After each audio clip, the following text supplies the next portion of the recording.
बिस्मिल्लाहिर्रहमानिर्रहीम। अस्सलाम वालेकुम नाज़रीन, प्रोग्राम गोइंग अंडरग्राउंड में खुश आमदीद। मैं हूँ आपका होस्ट बिलाल हैदर चट्टा। नाज़रीन, आज के अहम इशूज़ ज़मान पार्क और ऑपरेशन ज़मान पार्क। हमने देखा कि रात से ज़मान पार्क में शेलिंग जारी थी और पुलिस की जानिब से भरपूर कार्रवाई की गई। बार बार कोशिश की गई इमरान खान साहब को अरेस्ट करने की, लेकिन पाकिस्तान तहरीक इंसाफ के कारकुनान ऐसी ढाल बने इमरान खान साहब के ज़मान पार्क के घर के बाहर कि नहीं एंटर होने दिया किसी भी तरह से पुलिस को, और रिटेलिएट करते रहे जितना मैक्सिमम कर सकते थे। दोनों साइडों पे नुकसान हुआ, ज़ख्मी हुए लोग, कारकुनान भी ज़ख्मी हुए, पुलिस वाले भी ज़ख्मी हुए। लेकिन ऐसे मनाजिर देखने में सामने आए जो शायद शर्मनाक थे, और पूरी दुनिया के सामने जो पाकिस्तान का मैसेज गया, दैट वाज मिजरेबल। ऐसा होना नहीं चाहिए था। लेकिन ऐसा क्या हुआ इस मुल्क के अंदर कि एक शख्स जो साबिक वज़ीर आज़म है, ऐसा कोई ख़तरनाक इंसान भी नहीं है कि उसकी गिरफ़्तारी इतनी मकसूद थी कि उसके लिए किसी हद तक भी जाया जाए, इतनी नफरी तैनात कर दी जाए, रेंजर्स को इन्वॉल्व किया जाए, पुलिस वालों को वहाँ पर कहा जाए कि आप जो मैक्सिमम कर सकते हैं आप करें, वाटर कैनन का इस्तेमाल, बख्तरबंद गाड़ियाँ। ऐसे लगता था जैसे खुदा न ख्वास्ता जम्मू कश्मीर के मनाजिर हमें नज़र आ रहे हैं, और जिस तरह से हम देखा करते थे कि कश्मीर के अंदर मजालिम हो रहे हैं, ऐसे ही कुछ सिनेरियोज़ हमें देखने में। लाहौर की मेन शहरा लाहौर, पंजाब का दारुल हुकूमत, और उसका one of the most important area mall road के बाद जो एचएसएन की बाहर केनाल रोड बनती है ज़मान पार्क के बाहर, वहाँ पर देखने में तमाम मनाजिर आए। और सारी रात ऑपरेशन होता रहा, कल भी होता रहा। ये ऑपरेशन कल से जारी था, उसके बाद रात भी कंटिन्यू रहा और सुबह तक ये सब होता रहा। भरपूर जो है वो आंसू गैस यानी टीयर गैस के भरपूर शेलिंग की गई इमरान खान साहब के घर पर, अतराफ़ पर, जहाँ जहाँ जो कुछ किया जा सकता था वो किया गया। लेकिन इमरान खान साहब गिरफ़्तार नहीं हो सके, और इतनी सरतोड़ कोशिशों के बाद भी पुलिस ये कैप्चर ना कर सकी। तो क्या मैसेज गया होगा इस पुलिस के ना कैप्चर करने का? कहा यही जा रहा है कि हमारी एंटी राइट फोर्स थी, इनके पास वेपन्स नहीं थे, इनके पास कुछ ऐसा नहीं था। तो क्या वेपन्स होते तो फिर आपने इस अवाम से, निहती अवाम, डंडों वाली अवाम से आपने वेपन्स के साथ लड़ना था, और वेपन से लड़ के आपने बंदे कत्ल करके फिर अरेस्ट करना था किसी शख्स को? ये भी एक सवाल है। लेकिन अगर वेपन्स नहीं थे और एंटी राइट फोर्स थी और सैकड़ों आपके पास पुलिस अफसरान थे, और उसके बाद आपने मज़ीद भी लोग इन्वॉल्व किए, एक नाकाबिले ज़मानत वारंट गिरफ़्तारी जारी हो गए एक शख्स के जो पहले ही उस केस के अंदर प्रेजेंट हुआ, और अब ना प्रेजेंट होने पर अदालती हुक्म आ गया।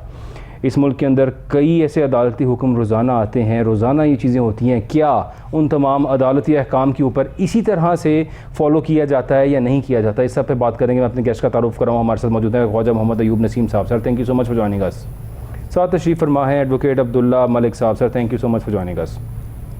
अपनी बात का आगाज़ करूँगा ख्वाजा अयूब नसीम साहब से। सर, मनाजिर तो सारे देखे हमने, और देखा कि जो कुछ यहाँ पर हुआ ज़मान पार्क के बाहर, यानी कहा जाए बर्बरियत की इंतहा थी, तो इसमें भी कोई शक नहीं होगा। और ये भी कहा जाए कि बहुत ही ब्रुटली कोशिश की गई इमरान खान साहब को अरेस्ट करने की। उनके घर पे जिस तरह भरपूर शेलिंग की गई, सिर्फ इमरान खान साहब मौजूद नहीं थे, जो राइट लेफ़्ट हमसाए थे और जो लोग वहाँ पर थे, उनका क्या कसूर था?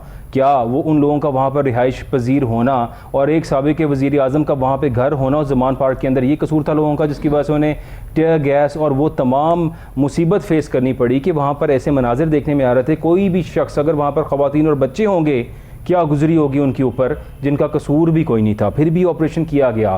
पंजाब के अंदर ही ऑपरेशन किया गया। ऐसा लगता था जैसे ना जाने कोई इलाका गैर है जहाँ पे ये सब कुछ हो रहा है, लेकिन पंजाब की मेन शाहरा मॉल रोड के साथ ज़मान पार्क के ऊपर ही ऑपरेशन का इस तरह से होना। कल तो फ़िज़ाई निगरानी की जा रही थी हेलीकॉप्टर के थ्रू, जिस तरह न जाने क्या हो गया यहाँ पे। Khwaja Ayub Naseem sahab, sir, your take on that. बहुत शुक्रिया चट्टा साहब। बड़ी अफसोस की बात है, और मैं समझता हूँ कि इस केटेकर गवर्नमेंट ने जो स्टेप उठाया है, केटेकर के बस की बात तो शायद नहीं है, ये उनका एक प्यादा है। बात वफाक की है। आज रियासत की जो रेट है वो बहुत कमज़ोर महसूस हुई है, और उसका मैसेज पूरी दुनिया में गलत गया है। करे कोई भरे कोई गलतियाँ हुक्मरानों की, बदनामी मुल्क की। हम एक एटॉमिक पावर है, क्या मैसेज गया है मुझे नहीं समझ लगी। मैं समझने से कासर हूँ। बातें बहुत दिल करता है करने को, लेकिन रियासत की इज्जत को मद्देनजर रखते हुए अपने अल्फाजात को ज़ब्त कर रहा हूँ। बात की है कौन सी ऐसी बड़ी बात थी, लेकिन आज ख्वाजा हारिस साहब ने जो इस्लामाबाद में कमेंट्स दिए हैं ऑनरेबल चीफ जस्टिस साहब के सामने, वो बड़े गौर तलब थे। उन्होंने कहा जी मैं अपना एफिडेविट देता हूँ, देखिए मैं लॉ का स्टूडेंट नहीं हूँ, लेकिन बहुत सारी चीज़ें कानूनी हमने दोस्तों से सीखी हैं लॉ के स्टूडेंट में बैठ के, ये जो वारंट आए हैं इसमें बहुत सारी रिलैक्सेशन है, इवन के SHO पावरफुल होता है कि अगर SHO को यकीन दिला दिया जाए, SHO गारंटाइज कर दे तो फिर भी मेरा जी ख्याल जी relaxation हो इसमें जाती ये है। प्रोविजन है। बात ये है, ये वारंट होते हैं basically just to appear in the court, just to make it sure about it the accuse should be appear. और उसमें बार लाहौर बार एक बड़ा मुस्तरद, देखिए एक एसोसिएशन है, एक आपका लॉ का एक ऐसा अदारा हाई कोर्ट, और उसकी बार उसको रिफ्यूज़ करना, मेरा ख्याल है ये मुझे उसी वक्त समझ आ गई थी कि जहाँ से वो चले हुए हैं उनको कोई बहुत बड़ी मजबूरी है, या उनको हुक्म ऐसा है कि दुनिया इधर की इधर हो जाए। अदरवाइज जब अंडरटेकिंग बार के प्रेसिडेंट ने दे दी कि जी मैं अंडरटेकिंग देता हूँ या देती हूँ, सेक्रेटरी भी वहाँ मौजूद थी कि जी ये 18 तारीख को वहाँ पे अपीयर हो जाएंगे, लेकिन मकसद उनका शायद अंडरटेकिंग देना नहीं था, मकसद उनका यही था कि खान साहब भी बड़ी बातें कर देते हैं, और खान साहब को भी थोड़ा सा मैं कहना चाहूँगा अपने अल्फाजों को इस्तेमाल करते हुए चुनाव अच्छा रखना चाहिए, जिससे कम से कम अब खान साहब एक ऐसी सेलिब्रिटी है पाकिस्तान की, एक उनका इतना बड़ा नाम है कि पूरी दुनिया उनकी बात को सुनती है। तो मैं चाहता हूं कि खान साहब भी ऐसे अल्फाज इस्तेमाल करने से गुरेज कर लिया करें जिससे मैसेज ठीक ना जाए पाकिस्तानी अवाम का। ठीक है, उन्होंने मैसेज ऐसा दिया शायद जो इनको भी अच्छा नहीं लगा। बहरहाल आज यही कहूँगा, जो कल से इकदाम उठाया गया है हुकूमत की तरफ से, वो मेरा ख्याल है सद अफसोस की बात है, और इसमें मैं कुछ नहीं कहना चाहता। नाकामी रियासत की रिट कमज़ोर महसूस हुई है आज। सर ज़ाहिर है, देखें पुलिस का इतनी बार कोशिश करना और उसके बाद भी कामयाबी हासिल ना करना, इमरान खान साहब को अरेस्ट ना कर पाना, it was a very bad message. और इमरान खान साहब को चाहिए तो ये भी था खान साहब को कि वो अब गिरफ्तार हो जाते, अपने आप को अरेस्ट करवा देते, और जब ये अदालती हुक्म आ चुके थे, अगर इस कदर उनके खिलाफ ये बातें की जा रही थी, उन्हें चाहिए था कि वो गिरफ्तारी दे देते। लेकिन जिन खदशात का जिक्र इमरान खान साहब ने किया है कि इनका मकसद मुझे गिरफ्तार करना नहीं है बल्कि ये मुझे अगवा करना चाहते हैं और शायद इनका मकसद मुझे कत्ल करना है, ये बातें जब एक शख्स कर रहा हो, उसके जहन में ऐसे खदशात हों और उसकी पार्टी के बहुत से मेंबर्स के साथ ऐसी ज्यादती हुई हो जो शायद नॉर्मली एक्सपेक्ट ना किया जा रहा हो। अब्दुल्ला मलिक साहब, नाकाबिले ज़मानत वारंट गिरफ्तारी आ जाना, कितना बड़ा सर ये केस था और क्या कुछ था कि ये इस कदर ब्रूटल स्टेप्स उठाने पड़े हैं पुलिस को? देखिए, पहली बात तो ये है कि इस वकूआ की, इस साने की, इंसिडेंट की जितनी भी मजम्मत की जाए वो कम है, इसलिए कि ख्वाजा साहब ने भी कहा ये हमारा मुल्क है। ये कोई मरीम नवाज शरीफ की, इमरान खान साहब की, राना सनाउल्लाह की या किसी और की तज़हीक नहीं हो रही कि हम कहाँ, ये एक मुल्क के रिप्यूट का मसला है, फंडामेंटल राइट्स का मसला है, मसलन पूरी दुनिया में जागनसाई है, पूरी दुनिया चिल्ला उठी है कि पाकिस्तान में क्या होने जा रहा है। ज़ल्मे खलीलज़ाद जो कि हम अफगानिस्तान के इशू पे पाकिस्तान में काफ़ी देर तक वो रहे और पाकिस्तान की सियासत को, पाकिस्तान के कानून को समझते हैं, आखिर उन्हें भी ये स्टेटमेंट देनी पड़ी है। और उनकी स्टेटमेंट के बाद जिस किस्म के फिर प्रेस कॉन्फ्रेंसेज हुई कि फलां यहूदी एजेंट है हमारे यहाँ, तो फिर इसका मतलब कोई बबल वतन है नहीं। देखिए, जो क्वेश्चन आपने उठाया है ये बड़ा वैलिड क्वेश्चन है, ये एक नॉर्मल रूटीन है, रोज़ाना अदालतों में होता है कि आप नोटिस भेजते हैं, कोई हाजिर नहीं होता, अगली दफ़ा वकील साहब कहते हैं कि देखें जी पुलिस को कहा जाए, हुक्म दिया जाए कि वो उसको कोर्ट में अपीयर करवाएं। वो दफा 100 का वारंट होता है, हम रोजाना ही निकलवाते हैं। और कभी भी पुलिस पीछे भागना नहीं शुरू करती किसी बंदे की, वो यही होता है एक पेशी पे नहीं आया, वारंट निकल आए हैं, वकील बताता है, वकील जाके अपनी गारंटी दे देता है और मामला नेक्स्ट डेट पे आ जाता है। सुबह पेशी है तो शाम को अगर पुलिस वाला आता है वैसे को तमील करवाने के लिए, तो हम रूटीन में गारंटी देते हैं सुबह पेश हो जाएंगे, तो चला जाता है। देखिए, अगर इनकेस नहीं पेश हुआ तो कोर्ट के पास अपना ड्यू प्रोसेस ऑफ लॉ होता है, कोर्ट फिर नोटिस भेजती है, नहीं आता, इश्तिहार अखबार आ जाता है, उसके बाद नहीं आता, फिर वो बंदा इश्तिहारी हो जाता है। ड्यू प्रोसेस लॉ जैसे आपने देखा इसहाक डार साहब क्या था, ड्यू प्रोसेस लॉ वो इश्तिहारी हुए, उसके बाद उनकी प्रॉपर्टी अटैच कर ली गई, उनके खिलाफ जो जजमेंट थी रिजर्व कर दी गई। मियाँ शहबाज शरीफ साहब के जो दामाद थे उनके खिलाफ, ये तो रूटीन डेली होता है। बहुत सारे लोग हैं अभी भी, जिस तरह वो ईडन वाले थे डॉक्टर अमजद साहब, वो बाहर थे, जब वो वापस आना चाह रहे तो कोर्ट ने उनको बाकायदा प्रोटेक्टिव बेल दी कि आप पाकिस्तान में आए, एयरपोर्ट पर उतरे, कोर्ट के आगे सिलेंडर करें। तो ये जो इमरान खान साहब के खिलाफ जो केसेस हैं, ये तो बिलीव करें रद्दी की टोकरी में जाने वाले हैं। अब ये जिद किसकी थी? ना किसने बनाई। लेकिन अगर कोर्ट ने दिए भी हैं तो नॉर्मल तरीके से एक शख्स आता हुआ था, जैसे ख्वाजा साहब ने भी कहा, आज टेलीविजन पे होता भी रहा कि पाकिस्तान की अदलिया के एक बड़े मुअज़्ज़िज़ वकील ने, सीनियर वकील ने, जो कि मियाँ बरदरान के भी वकील रहे हैं और उनकी रिप्यूट सभी ख्वाजा हारिस साहब ने बड़े मैं समझता हूँ कि पहली दफ़ा उन्होंने ज़िंदगी में ये कमिटमेंट दी कि जी मैं हाजिर हूँ, अगर मैं मेरी कमिटमेंट ले लें, अगर नहीं आएंगे तो मैं वकालत छोड़ दूंगा। हमारे जो हाई कोर्ट के प्रेसिडेंट हैं उन्होंने कमिटमेंट दी, खान साहब जाकर सरेंडर कर देंगे, पेश हो जाएंगे। देखिए मसला कहाँ से ख़राब हुआ कि राना सनाउल्लाह साहब जो कि कस्टोडियन है हमारे राइट्स के पूरे, आर्टिकल 25 ये कहता है कि तमाम शहरी बराबर है, तो बराबर है तो आपको जलसे जुलूसों में ये कहने की क्या जरूरत है, हम पकड़ेंगे आज फितने को, ठीक है ना। और जो मरीम नवाज शरीफ साहबा है वो उस पर ऐसी मुस्कुराहट देती है कि नहीं आज कुछ होने वाला है। सिर्फ पकड़ेंगे नहीं, मैं स्टेटमेंट आपको दोबारा बताता हूँ, हम फितने को पकड़ेंगे और इस मुल्क को इस फितने से पाक करेंगे। इसका मतलब है कि आप उन्हें ठिकाने लगाना चाहते हैं, दूसरे खुद एक पर्चा हो सकता है थ्रेट का, और होने भी चाहिए, पीटीआई को चाहिए कि ड्यू प्रोसेस लॉ करें। मैं समझता हूँ कि आज जिस तरह जस्टिस तारिक सलीम शेख साहब ने बड़े वज़ादारी के साथ आईजी को बुलाया, चीफ सेक्रेटरी को बुलाया कि क्या होने जा रहा है, और जिस तरह इस्लामाबाद हाई कोर्ट के चीफ जस्टिस साहब ने भी अपने ऑब्जर्वेशन दी कि दुनिया में ऐसे थोड़ी होता है जिस तरह आप कर रहे हैं, ऐसे लग रहा है कि वहाँ कोई जंगो जद्दल हो रही है। और हमने खुद भी देखा, देखिए इमरान खान साहब की जहाँ रैश है वहाँ सैकड़ों और लोगों के घर हैं, बच्चे हैं, बूढ़े हैं, बीमार हैं, और वो जो आंसू गैस के शेल थे वो कहाँ तक 5 किलोमीटर के रेडियस में आपने पूरे का पूरा एरिया कॉर्डन ऑफ कर दिया जाता। कहने का मकसद ये था जो कुछ हुआ है, देखो ना, आपको इस हद तक सियासी गहमा गहमी या अपनी दावतों को नहीं लेके जाना चाहिए कि इंसाफ की बजाय रिवेंज शुरू हो जाए। जब रिवेंज आ जाए तो इंसाफ नहीं होता, वो अदालतें करें या इंडिविजुअल करें या इदारे करें। लेकिन मैं ये समझता हूँ कि जिस मकसद के लिए केयर टेकर गवर्नमेंट बनाई गई थी वो उस मकसद में नाकाम रही है। और हम ये समझते हैं कि जो चीफ सेक्रेटरी हैं, जो आईजी हैं, जो केयर टेकर चीफ मिनिस्टर हैं, वो एक पार्टी का हिस्सा बन गए हैं। देखिए न्यूट्रलिटी नहीं होती, लेकिन इलेक्शन आ गए ना, जब डेट अनाउंस हो जाए तो उसके बाद रैलियां करना, प्रोसेशन निकालना, जलसा जुलूस करना, हर एक इंडिविजुअल का, खा वो किसी पॉलिटिकल पार्टी से तल्लुक रखता हो या एक इंडिपेंडेंट कैंडिडेट हो, वो कन्वेंस कर सकता है, कोई नहीं रोक सकता। वो सारे का सारा मरला फिर इलेक्शन कमीशन के साथ आता है। लेकिन मैं ये समझता हूँ कि यहाँ पर इलेक्शन कमीशन की भी नहली है कि इलेक्शन कमीशन की जो पावर्स हैं उन्होंने इस्तेमाल नहीं की और जो मौजूदा हुकूमत है उसको खुल खेल गिल खिलाने का मौका दिया। बहरहाल जो कुछ हुआ मुल्क के लिए, हमारे लिए, इदारों के लिए, अदलिया के लिए, जुडिशरी के जो अदलिया होती है, एग्जेक्टिव के लिए कोई अच्छी रविश नहीं है, ये दुश्मनी है और दुश्मनी को प्रोलॉन्ग नहीं होना चाहिए। गैर हमें सबक सिखा रहे हैं, गैर हमें सबक सिखा रहे हैं कि आप इकट्ठे हो जाएं, मुल्क के लिए इकट्ठे हो जाएं, अपनी नेशन के लिए इकट्ठे हो जाएं।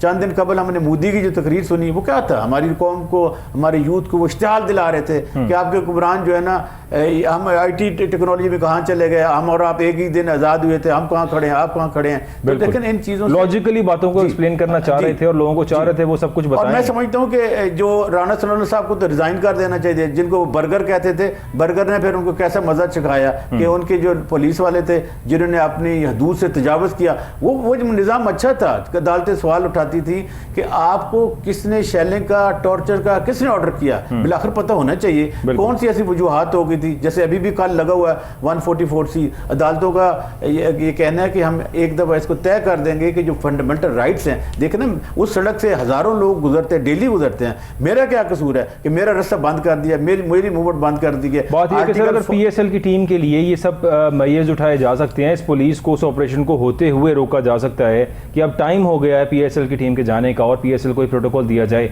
क्या इस अवाम के आम लोगों का ये हक नहीं है कि उनके लिए ये सब कुछ किया जाता? कोई शक नहीं जी, ये ना किया जाता कि अवाम तंग होंगे, लोग तंग होंगे, इसको किसी और अच्छे तरीके से मैनेज किया जाता। आर्टिकल 9, 11, 15, 16, 17 मेरे प्रोटेक्शन, मुझे राइट देते हैं सर, मुझे प्रोटेक्ट करना चाहिए। अच्छा, मुझे आप जो शहरी हैं उनको प्रोटेक्शन नहीं दे रहे, तो गैरों के लिए आपने रास्ते भी बंद कर दिए हैं। और फिर आपने देखा होगा कि 5 किलोमीटर के रेडियस, आज मैंने सब कोर्ट से कहा, मैंने कहा जी ये कोर्ट ने कहा कि ठीक है आप फंडामेंटल राइट्स पे ले आए, हम इसको देखेंगे कि फंडामेंटल राइट्स को प्रोटेक्ट करना ये अदालतों की जिम्मेदारी है और हुकूमत वक्त की जिम्मेदारी है। कि जब हम कहते हैं कि आर्टिकल 25 में कि तमाम शहरी बराबर हैं, तो बराबरी का आंसर नजर आना चाहिए। देखिए अगर इमरान खान साहब को आपको कोई शिकवा शिकायत है, ड्यू प्रोसेस लॉ में जाए, आप करें। आप उन घड़ी चोर कहा करते थे, अब मेरी वो कोशिश थी साल पहले कि मैंने राइट टू इंफॉर्मेशन एक्ट के तहत दरख्वास्त दी बाकायदा वहाँ पर, और फिर मुझे इंफॉर्मेशन नहीं दी गई, फिर मैंने कंप्लेंट फाइल की, फिर पाकिस्तान इंफॉर्मेशन कमीशन ने ऑर्डर किए, फिर प्राइम मिनिस्टर का लेटर आया कि जी हमने कैबिनेट डिवीजन ने कि हमने प्राइम मिनिस्टर ने एक मिनिस्ट्रियल कमेटी बना दी है, वो अभी बैठी है, अब वो नहीं बैठी तो हमने रेट फाइल कर दी। अब पानी का पानी और दूध का दूध हो गया, लोग अब मुंह छुपाते फिर रहे हैं कि आपने इस मुल्क के लिए क्या किया यार। मुंह छुपाते क्या फिर रहे? शाहिद खान अब्बासी साहब को देखे तो उनसे सवाल किया गया और कहा गया कि जी आप जब वजीर आजम थे तो 8 करोड़ और कुछ लाख का हार आपकी वाइफ ने लिया था, 1 करोड़ कुछ लाख रुपया देकर, तो क्या आपने ठीक किया? जवाब ही कोई नहीं है। जवाब के अंदर शाहिद खान अब्बासी साहब ने तमाम वो बातें की जो इमरान खान साहब की फेवर में थी। उन्होंने ये कहा कि एक वजीर आजम का हक है, उसका राइट है, ये जो तोहफा मिलता है ये वजीर आजम को मिलता है, कुर्सी को नहीं मिलता, उस शख्स को मिलता है। कैसे भोंडे अंदाज में उन्होंने उसका जवाब अगर ये सब कुछ कह रहे हैं तो फिर इतनी देर जो नैरेटिव बनाया कि इमरान खान चोरी कर गया, ले गया, तो फिर शाहिद खान अब्बासी साहब के मुताबिक तो ये इमरान खान का तोहफा था और उसकी मर्जी थी, उसको बताया गया कि इसकी ये वैल्यू है, इसके मुताबिक लें। देखिए अभी सर अभी रिक्वेस्ट करते हैं आपके चैनल की साथ से कि तमाम जो स्टेक होल्डर हैं उन मिलकर बैठ जाना चाहिए, एक सोल्यूशन निकालना चाहिए, इसलिए कि जब कौम तकसीम हो जाती है ना, इदारे तकसीम हो जाते हैं तो फिर मुल्क की बका के लिए खतरा हो जाता है। खतरा नहीं बनना चाहिए, इस मुल्क की सलामती के लिए, कौम के लिए, गुर्बत मिटाने के लिए हम सबको एक हो जाना चाहिए, एक होकर मिल बैठकर हर चीज़ का। देखो हम जंग में जिस तरह कहते हैं कि जंगें मसाइल का हल नहीं होता, इसी तरह हम कहते हैं कि ये जो फितना फसाद हैं ये मुल्क के लिए अच्छा नहीं होता। बिल आखिर आपको एक टेबल पे आना होगा, वज़ीर आज़म को चाहिए कि वो प्रेसिडेंट के साथ मिलकर कोई ऐसा सोल्यूशन निकालें ताकि उनका नाम भी तारीख में अमर हो जाए। जितने भी तहाइफ तोशाखाना के अंदर जमा होते हैं और तमाम जिन लोगों को मिलते हैं ये मुल्क की वजह से मिलते हैं, उस पर्सनैलिटी को, उस इंडिविजुअल को नहीं मिलते, क्योंकि जब वो प्राइम मिनिस्टर की सीट से शाहिद खान अब्बासी साहब उतरे उसके बाद उन्हें आज तक कोई और सर अभी तो देखिएगा कि अभी तो 2 से ऊपर गया ना, अभी तो कोर्ट ने कहा कि वो भी लेके सबसे ज्यादा तो जब वायलेशन हुई है वो 2000 से पहले 90 के बाद है, शायद इसीलिए कहा ही जा रहा है कि शायद इसीलिए उसका रिकॉर्ड नहीं प्रेजेंट किया जा रहा, हालांकि है अवेलेबल है और उसको छुपाया जा रहा है। अयूब नसीम साहब सर मैं I will come to you now, जो सिचुएशन है इस मुल्क के अंदर आप देख रहे हैं, इमरान खान साहब को क्या चाहिए था कि वो अरेस्ट हो जाते और अपने आप को सरेंडर कर देते और कहते हैं कि ठीक है जो करना है आपने कर लें। इससे बहुत सा तसादुम रुक जाता है, एक बड़े लीडर होने का दावा वो करते हैं और कहते हैं कि मैं इस मुल्क का सबसे मकबूल तरीन लीडर हूँ और मुझे मेरे दिल में इस अवाम के लिए सबसे ज़्यादा जो है वो फिक्र है और दर्द है इस अवाम के लिए, मैं इस मुल्क के लिए यहाँ बैठा हूँ। बातें तो सर वो सारे ठीक करते हैं, लेकिन अगर अरेस्ट हो जाते तो क्या ठीक ना होता? लेकिन देखिए अरेस्ट होना कुछ ज़रूरी नहीं होता, अरेस्ट वहाँ होती है जब कोर्ट कहे कि जी आपके खिलाफ इतना मवाद अवेलेबल है कि आपकी अरेस्ट इसलिए ज़रूरी है कि आपसे इन्वेस्टिगेशन करनी है और आप कहीं मुल्क से चले ना जाएं। वो एक्स प्राइम मिनिस्टर हैं, वो कहाँ जाएंगे? आम आदमी के लिए होता है कि ये भाग जाएगा और ये शहादत खत्म हो जाएगी, ऐसा नहीं होता। अरेस्ट वहाँ ज़रूरी होती है जहाँ कोर्ट भी कहे कि हाँ जी बड़ा बनता है, ये कोई एविडेंस मिटा जाएगा या असरअंदाज हो जाएगा, ऐसा नहीं है। देखिए उन्होंने जब भी, मैं उनका कोई वकील तो नहीं हूँ, मैं तो ड्यू प्रोसेस लॉ की बात कर रहा हूँ, मैं उनकी पार्टी का भी नहीं हूँ, मैं तो ये कह रहा हूँ कि जब उन्होंने सिलेंडर किया वो कोर्ट के सामने पेश हुए तो आपने क्या देखा कि कितने लोगों पर और मुकदमात हो गए। एक शख्स वहां पे है ही नहीं, मतलब इलेक्शन कमीशन में वो नहीं थे लेकिन उन पे हो गए। अब उनके एक पार्टी का जो बच्चा था वो शहीद हुआ और फिर आईजी साहब और चीफ मिनिस्टर साहब ने आकर कहा कि देखिए जी वो तो इंसिडेंट है भाई, इंसिडेंट अगर हादसा हुआ है तो फिर आप इमरान खान साहब पे उनकी पार्टी पे कैसे मुकदमा बना रहे हैं, जब सभी कह रहे हैं कि जी जो जुडिशल कमीशन होता है वो additional chief secretary home high court को रिक्वेस्ट करता है कि जी अपने एक जज से पेयर करें और हम इसकी इंक्वायरी कराना चाहते हैं, ये जुडिशल अफसर जो सेशन जज है तो उसको रिक्वेस्ट की जाती है जुडिशियल इंक्वायरी हो जाए। जब सब कह रहे हैं कि जुडिशियल इंक्वायरी हो जाए, दूध का दूध और पानी का पानी हो जाएगा, क्या क्या इंसिडेंटल हुआ है, लेकिन जो मेडिकल लीगल है वो ये बताता है कि ये इंसिडेंट नहीं है, ये बाकायदा। जी हाँ, मतलब अगर देखिए अगर उनके नाज़िक अज़ाब पर टॉर्चर किया गया तो फिर जो आपकी टांगे हैं इस पे भी ज़रबे आनी चाहिए, मतलब गाड़ी के नीचे आ गया। मेडिकल लीगल रिपोर्ट जो है वो ये कहती है कि उन पर शदीद तशद्दुद किया गया, 60 तशद्दुद के बाद जो है सब उनकी जो मौत ज़ाहिर हुई। Mohammad Ayub Naseem sahab welcome to you now sir. ज़ाहिर है आपने आज भी प्रेस कॉन्फ्रेंसेस सुनी और शाहिद खान अब्बासी साहब की स्टेटमेंट देखें तो वो डिनाई ही कर गए, और इसी तरह मेरा ख्याल है तमाम सियासतदान जब बारी बात उन पर आती है तो वो डिनाई कर देते हैं। जिस तरह से शहबाज शरीफ साहब ने आज जब ज़ल्मे खलीलज़ाद साहब की जिक्र हुआ उस जहाँ पर वो बैठे एक प्रेस कॉन्फ्रेंस कर रहे थे और सहाफ़ियों के साथ जो है वो क्रॉस क्वेश्चनिंग हो रही थी, तो इस सवाल के जवाब में कहते हैं कि ज़ल्मे खलीलज़ाद जो है उनको हमारी दफ़ा तो याद नहीं आया। ये वही शख्स हैं जो कहते थे कि अमेरिका के बगैर, इनकी पार्टी कहती थी कि अमेरिका हमारे लिए वेंटिलेटर है, हम वेंटिलेटर पे हैं, अमेरिका के बगैर हमारा गुजारा नहीं है। अब सर उनके रिस्पॉन्स में जब इनकी फेवर में नहीं आया तो साथ ही उन्होंने कह दिया कि जनाब ये तो एजेंट हो गया और पता नहीं क्या क्या इल्जामात लगने शुरू हो गए इमरान खान के ऊपर। चट्टा साहब, पहले मैं आपके पहले सवाल के कंटिन्यूटी में एक बात कहना चाहता हूँ। मैं रात तकरीबन 2 बजे तक वहाँ पे ज़मान पार्क में खुद रहा हूँ। ठीक है।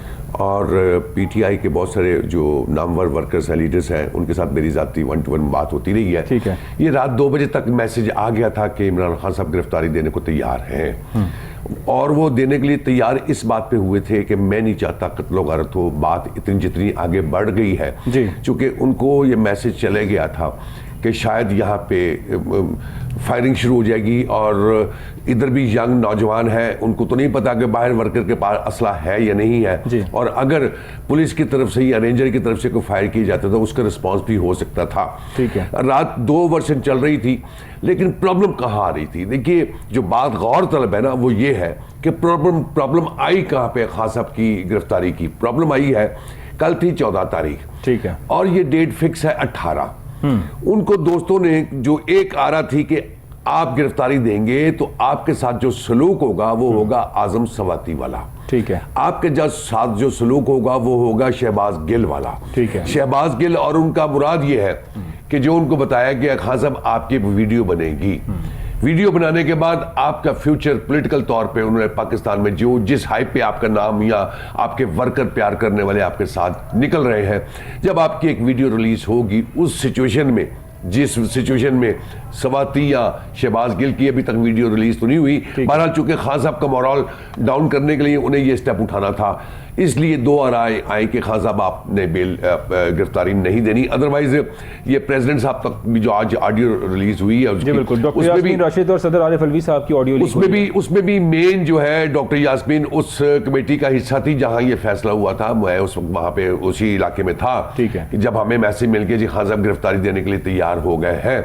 तो वहां पे जो मेजर प्रॉब्लम आई है कि जी 4 दिन जब आपको ये रखेंगे, खान साहब 4 दिनों में जो आपके साथ इन्होंने सलूक करना है, और खान साहब के बकौल उन्होंने प्रेस कॉन्फ्रेंस में भी कह दिया है, अपने मैसेज में भी बयान दिया है कि स्लो पॉइजनिंग या अब तो लेटेस्ट टेक्नोलॉजी के साथ वो मेडिसिन इंजेक्शन आ गए हैं जिससे आप 15-20 दिन में आपकी जान जा सकती है, खतरा हो सकता है। उन चीज़ों को मद्देनजर रखते हुए सारी बातें सोची हैं, इसलिए उन्होंने गिरफ्तारी नहीं दी। ठीक है। बात दूसरी आपने जो की है शहबाज शरीफ साहब की, यही सवाल, बल्कि मैं यहाँ पे सवाल एडअप करूँ, ख्वाजा हारिस साहब ने भी आज अपने दलाइल में यही बात की कि 4 दिन है अभी, यानी आज 14 तारीख है और 18 को खान साहब ने पेश होना है। 4 दिन कहाँ रखेंगे इमरान खान साहब को? ये सवाल भी ख्वाजा हारिस साहब ने भी अदालत के अंदर किया। अच्छा, इसी बात पे मैं समझता हूँ कि ऑनरेबल चीफ जस्टिस इस्लामाबाद को मेरा ख्याल है कि डिसीजन अच्छा एक दे देना चाहिए था जब उन्होंने ये 2 बातें की कि 4 दिन कहाँ रखेंगे। इसका जवाब ऑनरेबल कोर्ट से नहीं मिला। ठीक है। देखिए, चीफ जस्टिस साहब जब केस सुनते हैं तो आर्गुमेंट लेते भी हैं और बात का जवाब देते भी हैं। बिल्कुल। दूसरी तरफ जब उन्होंने कहा कि जी मैं एक सीनियर लॉयर के होते हुए, और सबसे गौरतलब बात जो है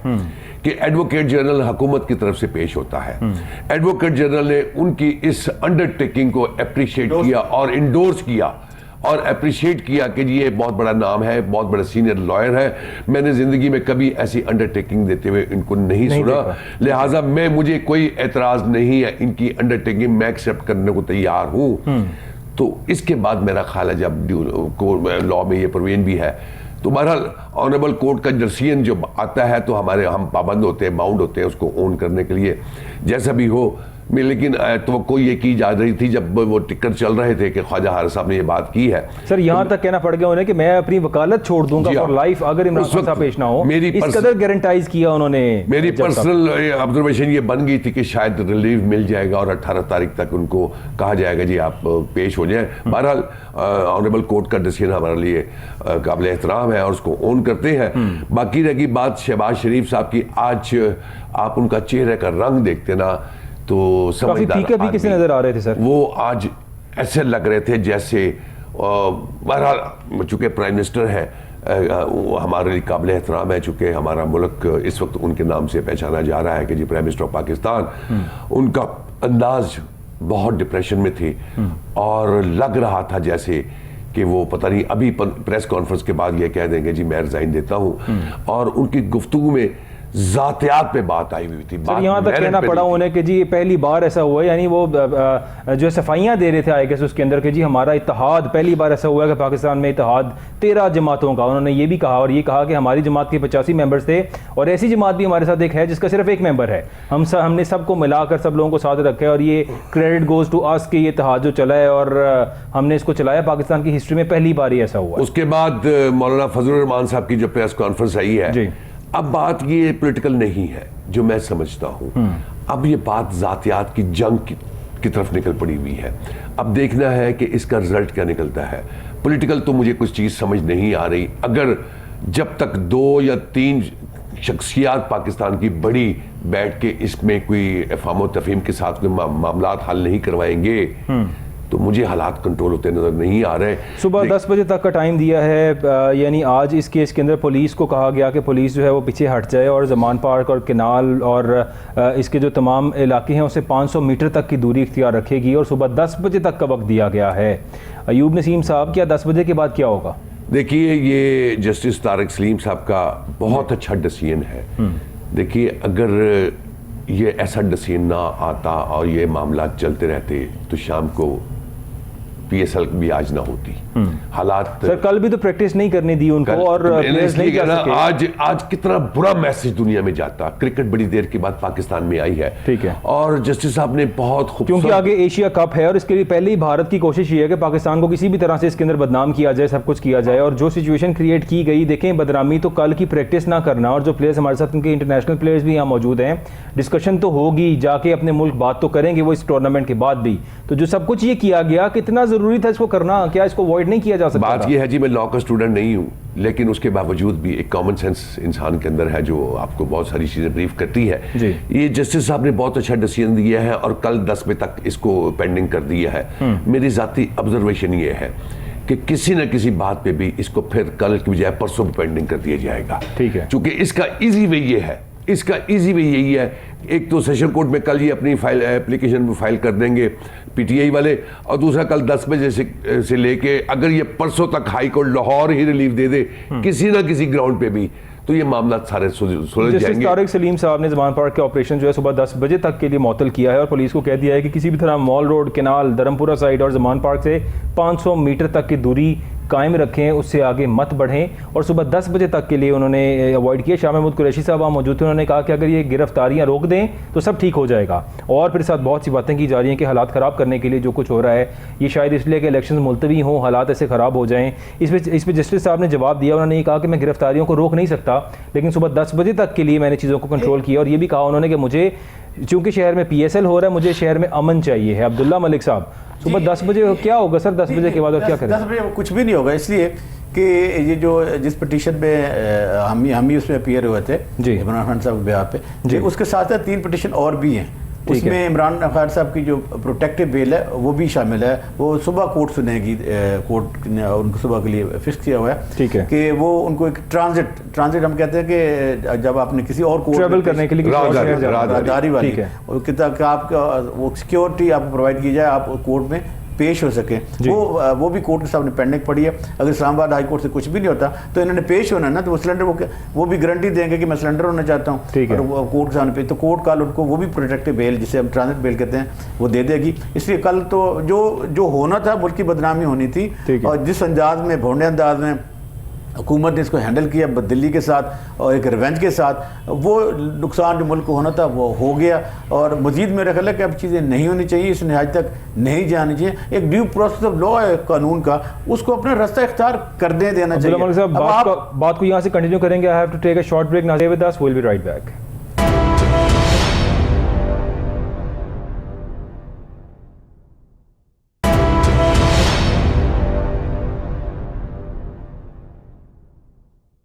वेलकम बैक नाजरीन। और बड़ी इंपॉर्टेंट बात हो रही थी, अब्दुल्ला मलिक साहब हमारे साथ मौजूद हैं और जाहिर है कल 10 बजे तक के लिए रोक दिया गया है और 10 बजे के बाद क्या हो सकता है? जिस तरह अब्दुल्ला मलिक साहब बता रहे थे कि मजीद केसेस के अंदर भी इमरान खान साहब के जो है वो हिफाजती ज़मानत भी मौजूद है, सब चीज़ें मौजूद हैं, लेकिन क्या कल 10 बजे के बाद दोबारा से हालात ख़राब किए जाएंगे? क्या होगा? ये मेरा सवाल अब्दुल्ला मलिक साहब से। सर आपका सवाल बिल्कुल वैलिड है। कल 10 बजे के बाद कुछ नहीं होगा क्योंकि इस्लामाबाद हाई कोर्ट ने जजमेंट रिजर्व की है और 10 बजे उन्होंने वो जजमेंट अनाउंस करनी है। तो कोर्ट जजमेंट यही अनाउंस करेगी कि इमरान खान साहब 18 तारीख को कोर्ट के आगे जाकर सिलेंडर करें जो गारंटी ख्वाजा हारिस साहब ने उनके ब्याह पे दी है। इसी तरह जो लाहौर हाई कोर्ट है, लाहौर हाई कोर्ट ने चीफ जस्टिस आमिर फारूक साहब ने जो केस की समाअत की है, लाहौर हाई कोर्ट ने जैसे तारिक सलीम शेख साहब ने जो इसलिए उन्होंने 10 बजे का टाइम रखा है कि हम देखते हैं कि इस्लामाबाद हाई कोर्ट क्या जजमेंट देती है। बाकी उन्होंने कहा था 10 बजे तक आप शेलिंग बंद कर दें और विड्रॉ कर लें। तो उसके बाद हाई कोर्ट का तो अपनी ज्यूरिडिक्शन है, इस्लामाबाद हाई कोर्ट का तो एक केस में ना यहाँ कोर्ट के पास सामने है एक फंडामेंटल राइट का इशू कि लोगों के हकूक को कैसे प्रोटेक्ट किया जाए। और यहाँ भी कल इमरान खान साहब की जो वो प्रोटेक्टिव बेल है वो भी फाइल कर दी, वो भी सुबह हेयरिंग के लिए। इसलिए कल इस किस्म का सानिया नहीं होने जा रहा और अल्लाह करे ना हो, तमाम चीज़ें एक गुफ्तगू शुनीद के साथ। और फिर लोगों में थोड़ा सा जो पोलिटिकल पार्टीज़ हैं इनको भी चाहिए कि थोड़ा सा कूल डाउन करें, मसाइल को इतना आगे न ले जाएं कि दुश्मनियां पैदा हो जाएं। ठीक है, एक ड्यू प्रोसेस लॉ होता है, आप उस तक रहने दें। आप क्यों बार बार आपके वज़ीर दाखिला कहते हैं कि इस फितने को न सिर्फ हम पकड़ेंगे बल्कि इसको हमेशा हमेशा के लिए एलिमिनेट कर देंगे? इसका क्या मतलब है? मुल्क को फितने से पाक कर देंगे। पाक का मकसद ये फारे हुए खत्म हो जाएगा। देखिए हर शख्स की जो जिंदगी है वो इमरान खान साहब वो जो आम शहरी हो वो इतनी ही अजीज है जिस तरह किसी बड़े की होती है। अच्छी रवश ये है, अच्छी उम्मीद ये है कि अब अदालतें खड़े होने शुरू हो गई हैं, अब लोगों के राइट को बगैर किसी खौफ खतर के प्रोटेक्ट करने लग गई हैं।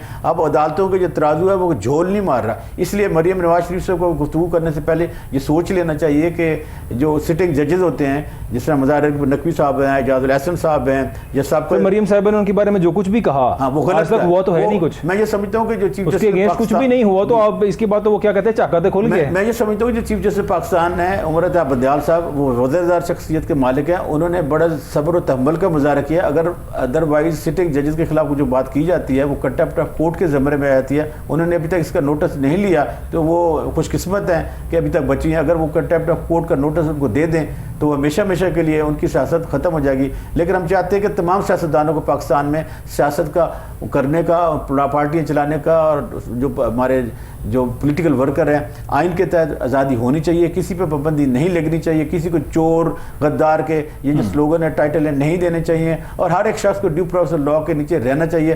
कानून की वज़ादारी होनी चाहिए न कि शख्सियात की। तो मेरा ख्याल है कि पाकिस्तान में एक नई शुरुआत होने वाली है। जो इस तरह लोगों ने जदोजहद किया हम उनको सलाम पेश करते हैं, जिन्होंने लाठियाँ खाई हैं हम उनको भी खराज तस्लीम पेश करते हैं। लेकिन ये बात ज़रूरी है एज ए लॉ के स्टूडेंट के तौर पर कि कानून को कभी भी अपने हाथ में नहीं लेना चाहिए और कानून की भी ये मंशा होनी चाहिए कि कानून सबके लिए बराबर है। कानून लोगों को प्रोटेक्ट करने के लिए, ना कि कस्टोडियन या कस्टडी में जो टॉर्चर है उसके लिए। क्योंकि हमने चार्टर ऑफ उस पर कैट पे सिग्नेचरी हैं 2010 में कि ऐसी टॉर्चर जो किसी अथॉरिटी किसी एजेंसी के नीचे होगी तो वो कस्टोडियन टॉर्चर होगा और वो खिलाफ कानून है दुनिया भर में। ये यूनाइटेड नेशन के चार्टर के ऊपर लिखा हुआ है। तो हमें अपने जो इंटरनेशनल फोरा पे सिग्नेचरी हैं हम उनकी भी खिलाफ वर्जी नहीं होनी चाहिए और टेलीविज़न पर बैठकर एक दूसरे को ताने नहीं देने चाहिए और जजेस को ये नहीं कहना चाहिए कि आप तकड़ी के दोनों तराजू बराबर करेंगे तो कल इलेक्शन करा। भाई आप कौन होते मामले लगते हैं? ये तो इलेक्शन कमीशन का काम है इलेक्शन कराना, ये कोई वज़ीर आज़म का काम भी नहीं। हाँ, कोर्ट के जो ऑर्डर है सुप्रीम कोर्ट ऑफ पाकिस्तान का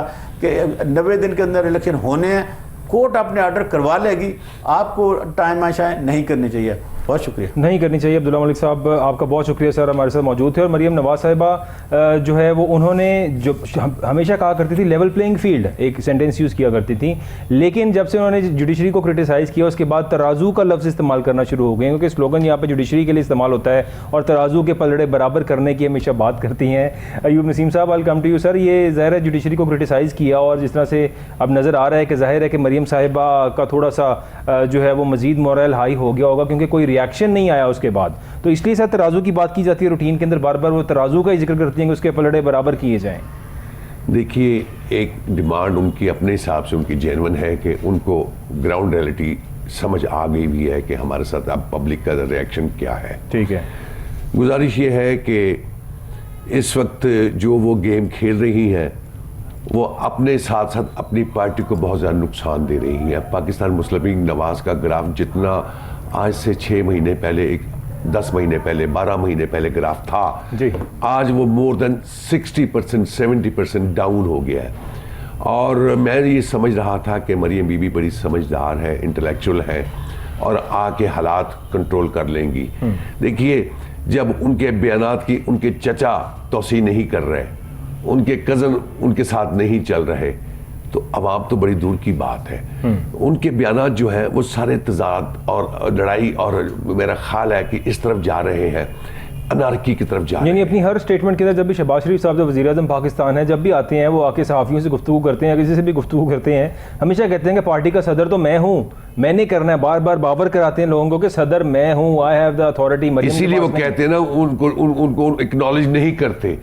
और इस वक्त पाकिस्तान मुस्लिम लीग नवाज में मैं आपको बताऊं 2 धड़े बन गए हुए हैं। एक सीनियर जो पॉलिटिकल वर्कर या उनके लीडरान या पार्लियामेंटेरियन हैं, वो मरियम बीबी को एक्नॉलेज करने को, मानने को, तो उनकी पावर्स को मानने को तैयार नहीं है। ठीक है, मेरा ख्याल है कि इस इलेक्शन, सूबाई असेंबली के अगर इलेक्शन हो जाते हैं, बज़ाहिर तो होने चाहिए, 100% होनी चाहिए। सुप्रीम कोर्ट पाकिस्तान की अथॉरिटी है, ऑर्डर्स हैं, लेकिन जो अदारे कल जाके सुप्रीम इलेक्शन कमीशन के सामने बयान दे रहे हैं, अंडरटेकिंग दे रहे हैं, स्टेटमेंट दे रहे हैं, और जो इलेक्शन कमीशन इलामिया जारी कर रहा है, उससे तो बज़ाहिर नज़र आता है कि दाल में कुछ काला ज़रूर है।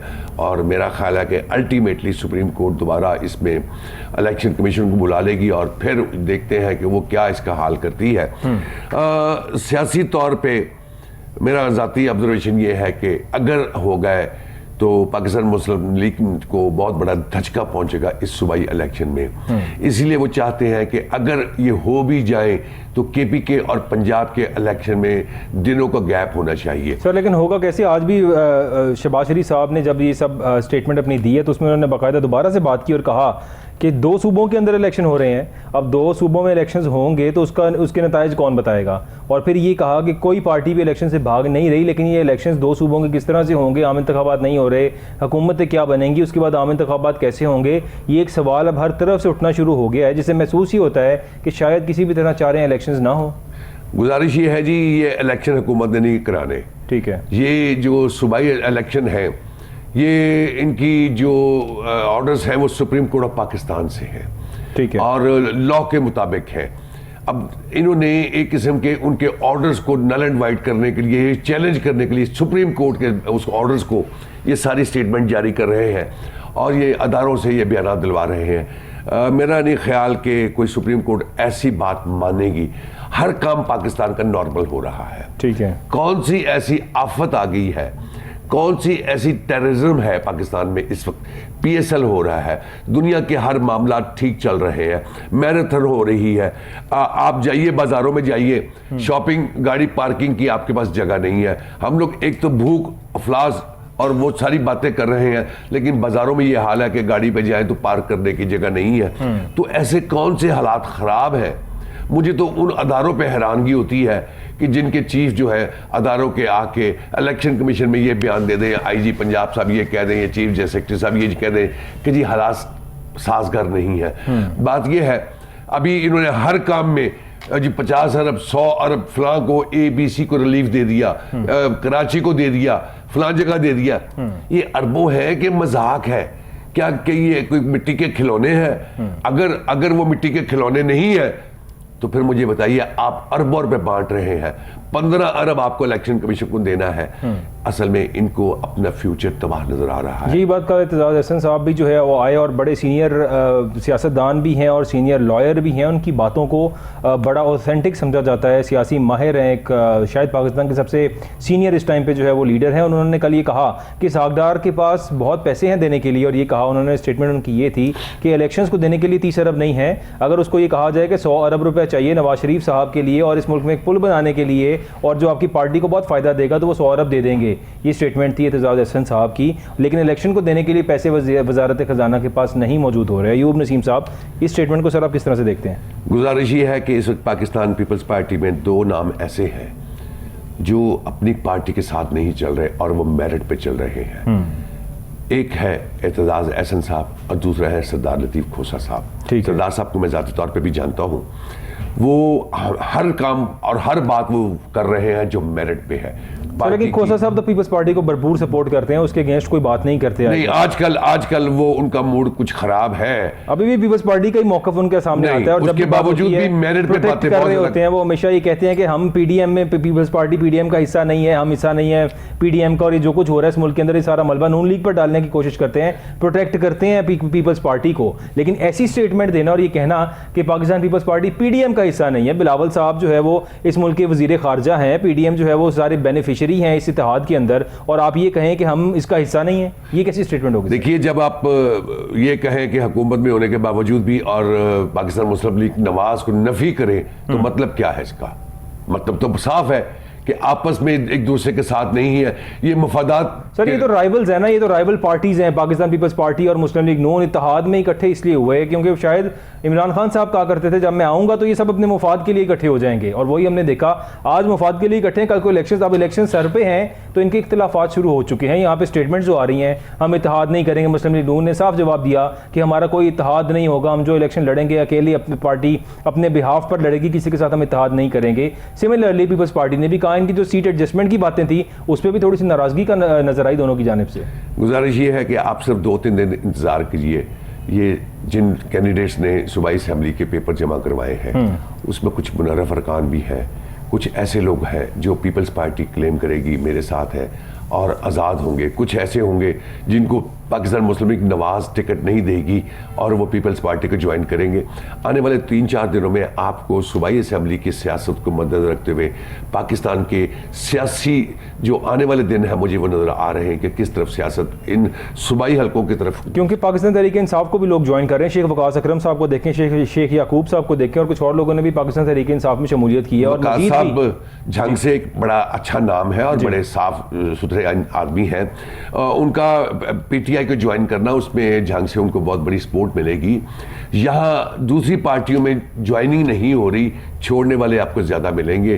और खान साहब की जहाँ तक मामलात है अदालतों का है, सिर्फ इस दौर से अगर वो गुजर गए तो फिर मेरा ख्याल है उनको संभालना इस हुकूमत के लिए नामुमकिन हो जाएगा। और आने वाले दिन पीटीआई के लिए हुकूमत में आने के वापसी के ज़्यादा चांसेस होंगे अगर कोई ऐसा स्टेप इकदाम ना उठाया गया जो जमहूरियत के लिए नुकसानदेह हो। बज़ाहिर तो ये लगता है कि पाकिस्तान मुस्लिम लीग नवाज इस वक्त इस बात पे रेडी हो गई हुई है कि ना खेडांगे ना खेडन देंगे। वो कहते हैं कि अगर जमहूरियत लिपटती है तो लिपट जाए, क्योंकि उनको फ्यूचर में आने वाले इलेक्शन में उनको तो जीत नज़र नहीं आ रही। उनकी सर्वाइवल सिर्फ और सिर्फ इसी में है कि वो जमहूरियत को लपेटें और एग्रीमेंट करें 5 साल के लिए, फिर वो बाहर चले जाएं। अगर इमरान खान के पास भी तो कुछ नहीं आएगा। बात तो ज़ातियात की हद तक चलेगी हुई है, इतनी बात को आगे नहीं बढ़ना चाहिए। हमें मुल्क के लिए सोचना चाहिए, पाकिस्तानी आवाम के लिए सोचना चाहिए, उनको मुश्किलात में से निकालना चाहिए। ये मुश्किलात चाहे पीटीआई के दौर की वजह से है या पाकिस्तान मुस्लिम लीग नवाज के दौर की वजह से है। वो 4 साल 3 साल 3.5 साल उसके डिस्कस करते हैं। बताने वालों को ये समझ आनी चाहिए भाई 2 साल तो कोविड पेंडेमिक के थे, जब वो 2 साल आप निकाल देंगे तो पाकिस्तान में हुआ क्या है उस टेन्योर में? कुछ नहीं हुआ। तो उसको आप 2 साल को हुकूमत को कंसिडर ना कीजिएगा।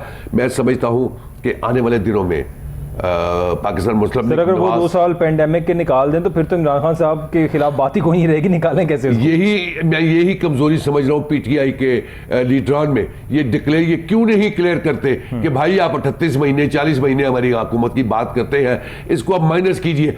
आज इन्होंने शहबाज शरीफ साहब ने भी बड़ा कुछ किया है अपनी प्रेस कॉन्फ्रेंस में कि जी कोरोना के लिहाज से जब मैं वापस आया, स्पेशल अपना छोड़ के वापस आया तो मुझे बुलाया नहीं थी, मैं जब बोला तो ये के चले गए।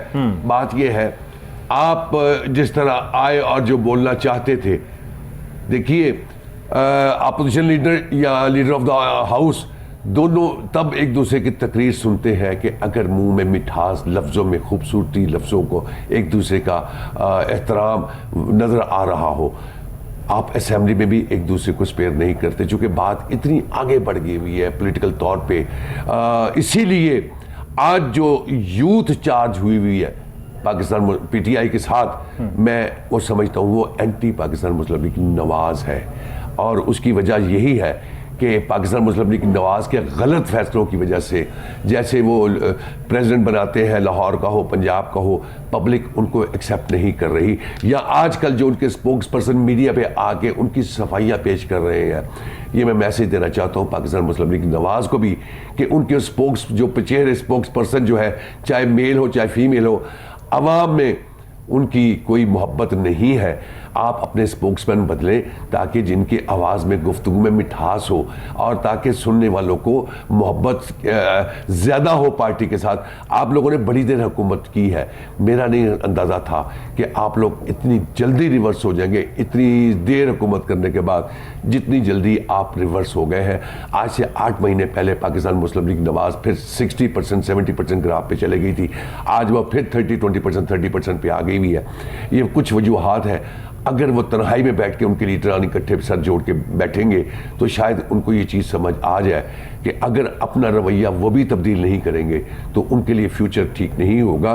खान साहब की तो हम बात करते हैं, उनका बिहेवियर या गुफ्तगू का स्टाइल या ऐसे अल्फाजों का इस्तेमाल चुनाव जो है वो उनका भी ठीक नहीं है। बहरहाल अब हालात नॉर्मल रखने के लिए पाकिस्तानी अवाम की चीज़ों को मद्देनजर रखते हुए मैं समझता हूँ कि दोनों पार्टियों को, चूँकि 13 पार्टियां जब आप बात करती हैं ना, जरदारी साहब का एक अपना स्टाइल है, वो भी सबका अपना स्टाइल है, सबके अपने मुफादात हैं। एक मेरा आखिरी सवाल आपसे सर, शहबाज शरीफ साहब फरमा रहे थे और कह रहे थे कि चंद रोज़ या चंद हफ्तों के अंदर नवाज शरीफ साहब वापस आएंगे। क्या आपको लगता है नवाज शरीफ साहब वापस आएंगे? मेरी ज़ाती ऑब्जर्वेशन ये है कि नामुमकिन है। नामुमकिन है। आपका बहुत शुक्रिया। ख्वाजा अयूब नसीम साहब हमारे साथ मौजूद थे। नाज़रीन, अल्लाह से दुआ है कि अल्लाह ताला इस मुल्क के हालात में बेहतरी करे और इस मुल्क के अंदर जो सिचुएशन हमें देखने में नज़र आई, जो मनाजिर हमें देखने में नज़र आए ज़मान पार्क के ऊपर, जो कुछ यहाँ पर हुआ, आइंदा कभी ऐसा कोई वाक़या ना हो। अल्लाह के साथ इस दुआ के साथ प्रोग्राम का इख्तिताम करेंगे। अपना बहुत सा ख्याल रखिएगा। अल्लाह हाफ़िज़।